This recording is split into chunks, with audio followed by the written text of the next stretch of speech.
And I think we are live. What is up, everybody? Happy Wednesday. Happy end of the 15th deadline. Hope you managed to maintain your sanity. We have an incredibly awesome interview, opportunity, whatever, however you want to look at it, something that, quite frankly, you need to listen to, you need to be a part of. We have the wonderful Emily Bryant on our call today, and Emily is the ideal 100K challenger. She does what she needs to. She implements, she listens, she participates. And would you imagine that Emily Bryant is also now has the mantle, the crown of the first person to successfully complete the 100K challenge. So a huge congratulations to Emily. We are going to dive into how she was able to achieve this success. And without further ado, why don't we dive in? So before we kind of get into some of the questions that I've garnered from the community, and I wanted to ask you as well, Emily, why don't you just kind of give us a little bit of background on kind of what got you started, where you were in your firm, before you started the 100K challenge? Like, just give us an idea of kind of like who you are and what your firm is all about. Well, I, went to school for accounting. But like before that, how I got into accounting was I was in high school and I had to I only had one course that I had to take, and is in my grade 12 year. I was, about to graduate, and they didn't let me take just that one. They made me take a second course, and it was accounting or auto mechanics. And to be fair, I would have preferred auto mechanics, but I didn't have to show up to the accounting class. It was a flex class, so they just give you the work and you can go home. And I was like, well, that sounds great. Let's do it. And I remember the teacher asked me, oh, do you want to be an accountant? I was like, no, don't have to show up to this class. And then it wasn't until after I had graduated that I was like, I actually was really good at that, and I enjoyed that. And then went to school for accounting, and that's kind of how I stumbled in there. And then I moved, just kind of send you down a path, and didn't really expect it, and here you are. That's awesome. Yeah, exactly. I'm just, all I wanted to do was just not go to school, and here I am. But I mean, it ended up working out really well for me, I guess, so it was really good. But yeah, so then I moved to the States. I moved to Atlanta, and got a job at an accounting firm, and enjoyed that, left it, went to another one, and then ended up having some conflict of interest on their part, apparently. So they gave me an ultimatum between, you need to give us your clients or you can't work here. And I was like, well, I'm gonna just stay with my clients then, I guess. Bye. So that's how I ended up getting a nice swift kick in the pants to start my own business, which I was wanting to do within 5 years. Okay. It just kind of sped up the process. And I don't regret it. It's probably the best thing that ever happened to me. I love being my own boss. I love the responsibility that comes with it, and all of the the details and the process and the everything that fits together to make a business run. Just love it. So. Yeah, it's pretty cool. I mean, I think one of the most liberating things about being an entrepreneur is realizing that you have the control, right? Rather than kind of being the employee and seeing the problem and recognizing it, but just kind of being what is effectively usually an annoying little voice to your boss. If you're not in such a good organization, at least I like to try and listen to our employees. But the point is you have total control. You have total say, and clearly you've been able to really take the ball and run with it, so to speak. I want to kind of just jump back a quick step here, because you mentioned that you had been picking up some clients on the side, I think, while you were kind of maintaining employment. And I'm curious to know kind of, how did you pick up those first set of clients? What was it that you were doing at the time that allowed you to kind of have that side hustle that allowed maybe that transition to be a bit easier on you when ultimately push came to shove? I mean, ultimately, I just had a few that were just sort of networking things that I had just picked up sort of randomly from friends and family. And it was only less than $5,000 a year that I was doing. It was for all of them, that's all it was. It was so small, and they were so tiny that they weren't gonna pay that company's fees. Right. It just wasn't gonna. It didn't make sense. but yeah, so it was just sort of, I kind of got it from that, just sort of word of mouth there. Okay.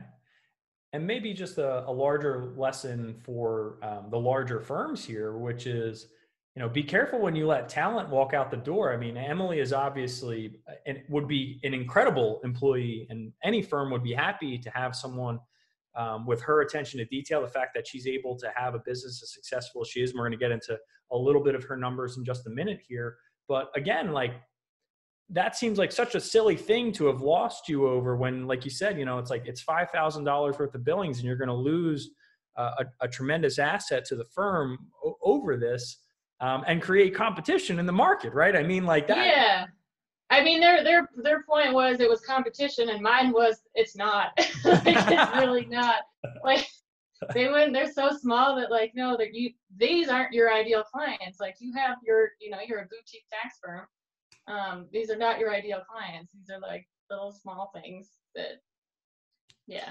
You rolled nicely into our next question here, which is, I think one of the reasons that you've been able to have the degree of success that you've experienced in the 100K challenge is because of the clarity that you have on your ideal client. And, I find it interesting because we chat a little bit and you talk about some of the leads you've had.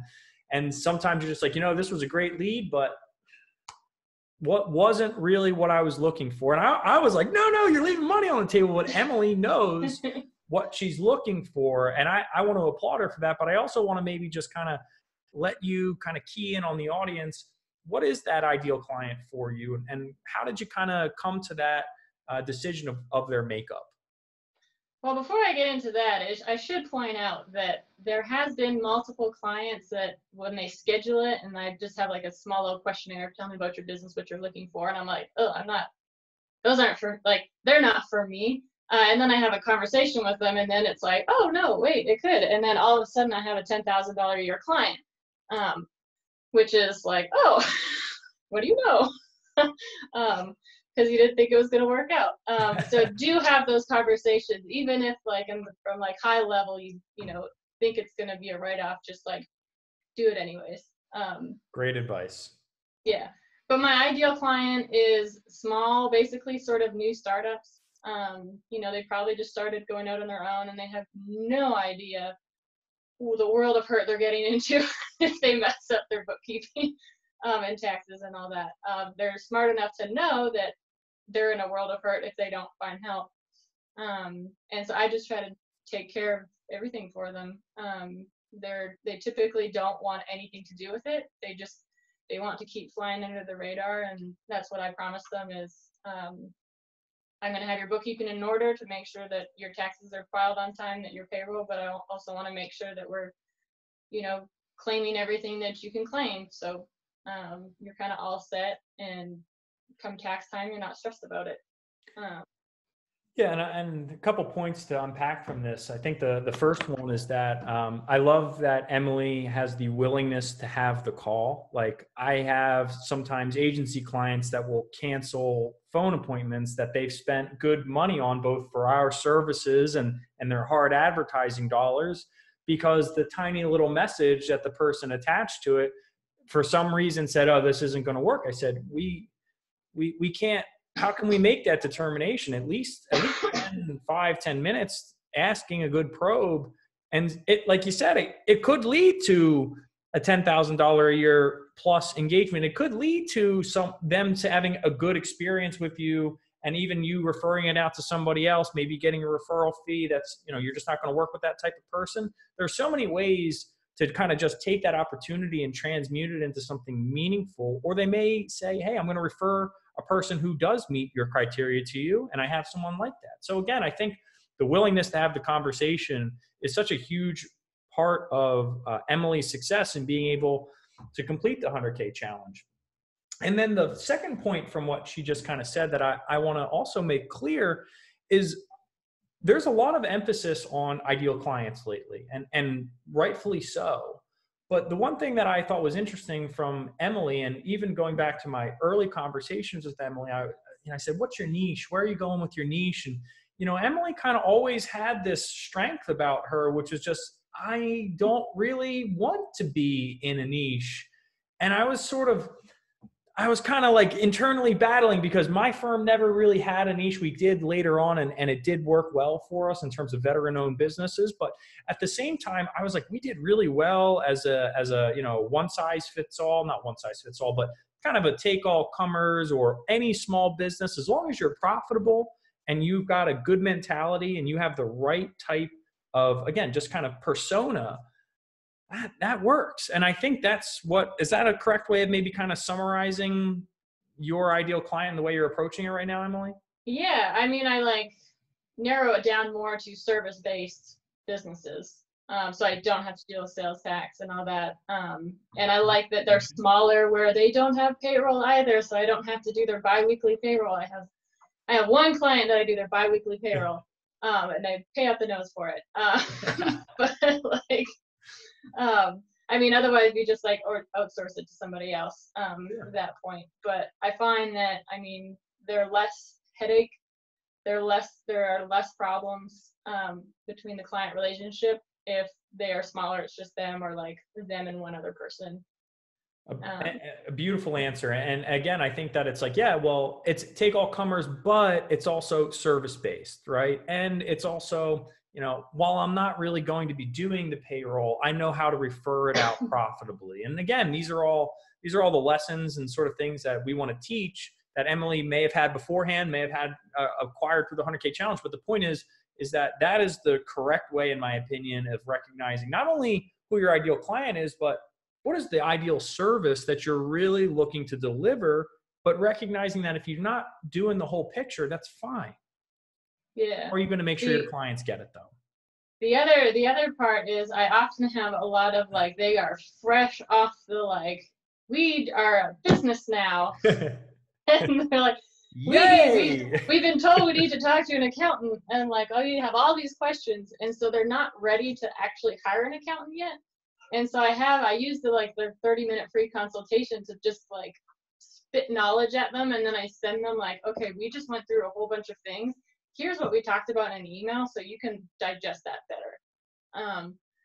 And I know they're not like coming to me for services. They'll probably come to me for their tax return preparation at the end of the year. But I want them set up.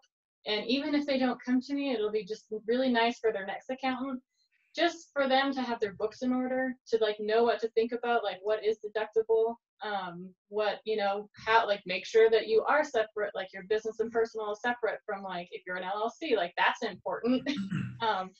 Which a lot of people don't know, like just getting them set up properly. And I could be charging for that, but I kind of like Tyler's approach of just like share your knowledge. And I think it kind of comes back to you. Now they're, I feel like they trust me. And I have another call with a guy that I had a call with like 6 months ago saying, our business, like my partner, like decided to take a job somewhere else, but I still want to like move forward. Does that change? Like, how can you do my taxes too? Can we like move forward a little bit? So it all kind of comes back to you, even if like, it's not right away that they're going to be a client. I see those types of like startups that just happen to be, that I think will eventually become a profitable client to find.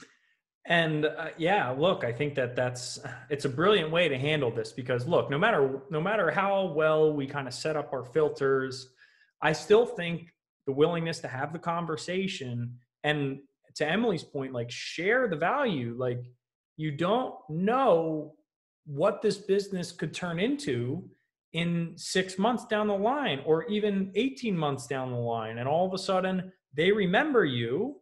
They remember how you treated them when other firms, put their nose up in the air or didn't cancel their calls with them because, oh, you're not my ideal client right now. But the thing is, they can evolve into that. And the thing is they're more likely to evolve into that if you can just, it even reminds me of kind of the story from auto shop versus accountant, right? Like, you can set them on the right path. Now, if you just kind of like have the presence of mind that like, if I just neglect this, well, they may just wander off in that direction. But if they have an understanding that we can course correct them a little bit, that's going to be good for them. And I have a fervent belief that it will be good for you as the person having the conversation in a multitude of ways. Even if you look at it as like charity, That's your charity. Like, there's nothing wrong with helping people out. Like, that's okay. Yeah. The other thing that I do with those calls is they're usually like wanting an accounting system too. So I set them up with my QuickBooks Online discount. So then I'm already attached to their book. So it's just an easier, like when they do have questions and say like, they're like, oh, like, how do I do that? I'm like, just send me an email and I can like log in and fix it. And I look at it and it's fine. And then when you're ready, like it's an easier transition and I'm already attached to that. Do you get paid on the affiliate commissions for QuickBooks? So QuickBooks Online, I get a 50% discount, and then it's up to me on how I bill the client. So I do charge like 20, like I take 20% of the savings. So like they still get more of a savings through the life of it, but I make like a tiny little bit of money.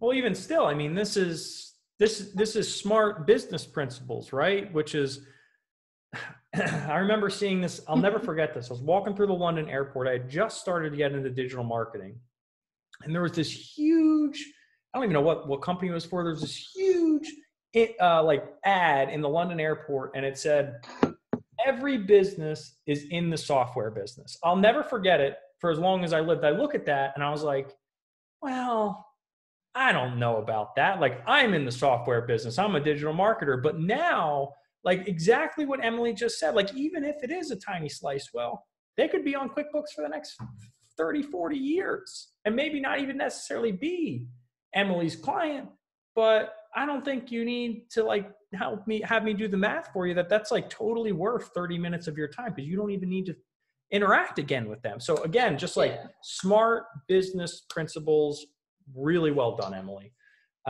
Let's get to another question here.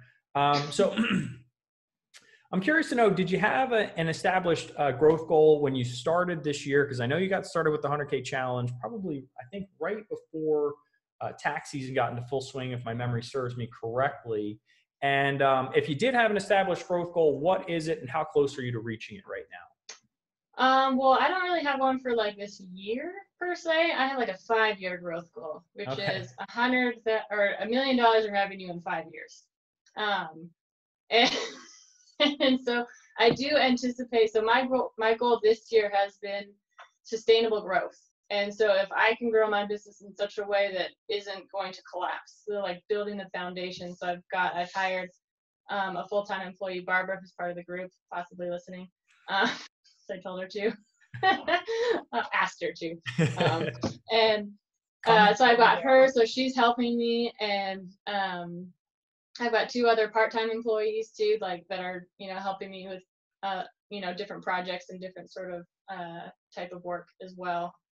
But basically just growing so things don't fall through the cracks.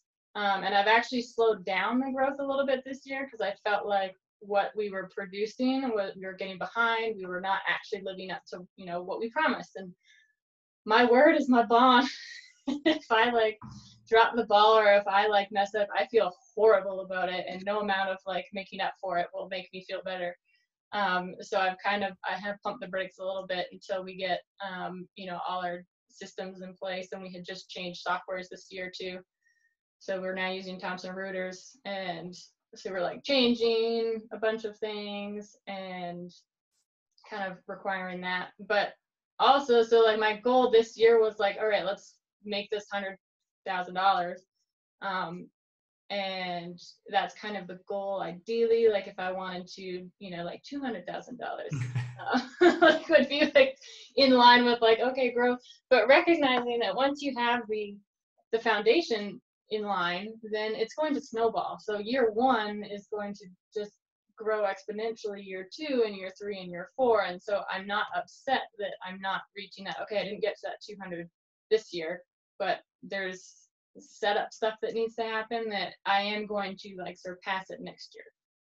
And then I think that's a beautiful way of kind of just summarizing it, which is, hey, look, growth breeds different types of issues. And I love my word is my bond, right? Like that's a serious thing. And from a service provider, it's so true. They don't know what they're getting. You're essentially selling them a promise, and your ability to deliver and protect that promise is so integral to your growth, right? You want to keep those clients. You don't want them coming in one door, going out the back door, because that's a meaningless cycle. So I think that having the presence of mind to kind of recognize like, whoa, like I got to slow down a little bit here, take care of what's necessary, get comfortable with my new software solution, maybe hire and train a little bit. And then I'm going to be in a position where I've got my marketing systems working well. I know I can just put a little bit more into that, get a lot more out of it through our processes and some homebrew ones that I'm sure you have as well. And the point is that next year, 200K is not that far from 100K when you've already been able to accomplish what you have. So that's awesome. And let's roll into the next question here. So I want to get a sense from the what methods you've used to try and grow your business so far, and what methods you found to be the most useful. I've got two main ones really, and it's the Google My Business page and the QuickBooks Pro Advisor profile. Cool. I guess a third one would be just where I live, because it happens to be a lot of like people Googling like needing accountants or something, and I show up, and I had one guy that just said best accountant near me. This was like 2 days ago. Like, how did you find me? He's like, I just Googled best accountant near me, and you showed up, and you had a ton of reviews, and like, well, excellent. Imagine that. Thank you.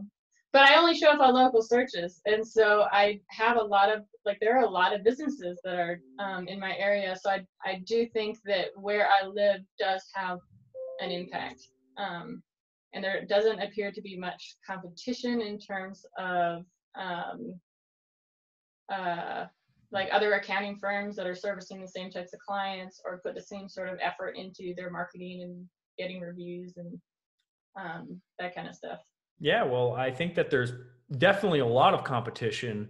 I think you're just blowing them out of the water, to be honest. And I think that has to do with the fact that you come across very likable. So when you're willing to make a request for a review, well, guess what? People like to work with people like that they like, and they want to help them. And I think that makes, it makes your reviews pop more. There's more personality to them. And obviously that's awesome that's something that's going to continue to lend additional success to you and your firm. So another quick question, let's kind of bring it around to the 100K challenge. I got to kind of start to close things out a little bit here. I've got a hard stop in about 10 minutes, but I want to know what kind of made you decide to join the 100K challenge. I know a lot of people are watching this. They're kind of like, on the fence. They see people's success stories, but is that going to work for me? What made you kind of say, I think that there may be something here for me that I can make work for my business? I think the 100K challenge got started about the same time that I started my business, or started kind of getting into it. I remember just doing searching for groups on Facebook just to try to be a little bit of part of a community to get ideas on how are other people running their business, and that kind of thing. And then I've also never really liked Facebook in the terms of participating. But I was like, you know what? I just started a business. I have to participate. I have to feel uncomfortable. I have to get used to the feeling of being uncomfortable. And this seems like it's a closed group for one. Or yeah, this one's a closed group, which was important to me. So if I did comment, it wasn't going to go out to my whole network of people that holy crap, Emily's actually commenting on things, because I don't. And so that was important to me, and I thought the timing was right. But yeah, just for me, just to really just okay, I'm going to learn a bunch of things. Let's try these strategies. Totally worth it. Definitely worth it. Just all of the little golden nuggets that you get are so worth it. We really appreciate you saying that. And, I think that's kind of this mentality that we also want our accounting community to understand as well, which is exactly what Emily said there. Growth happens when you get outside of your comfort zone, right? People don't really believe this about me, but I'm very introverted, and people think that sounds crazy. You do all these Facebook Lives, you've got this fluid kind of speech pattern. And the reason I kind of bring that up is that we're all uncomfortable with certain things, right? The idea of leveraging Facebook for your business or to grow can be really uncomfortable for a lot of people. But to Emily's point, there are ways that you can do it and still kind of have that separation of your personal and business life if you'd like. And closed groups is a great way to do that. And you can also get into the communities where your ideal clients are spending their time and be able to start to build those relationships, be able to get to know, be able to get to like, be able to get to trust, know, like, trust. And that's not going to happen if you don't take any sort of action that makes you just a tiny bit uncomfortable. So again, just another big compliment to Emily here. And I guess that just another thing that I'd like to add here is I just want to know if there's any words of advice or wisdom that you could provide for those that are kind of on the fence about joining the 100K challenge, but haven't really made their decision yet. And I know you haven't even been with us for a full year. I mean, we just had our 1 year anniversary. So I know it's still kind of like we got a lot of stuff left to do, and that's awesome. You're getting great success even with not going for a full year here. But what is something that you could maybe say to that person who's kind of like, is this for me? Is it not for me? I mean, I'm not going to tell you to do it, but you should do it. That's kind of my advice to you.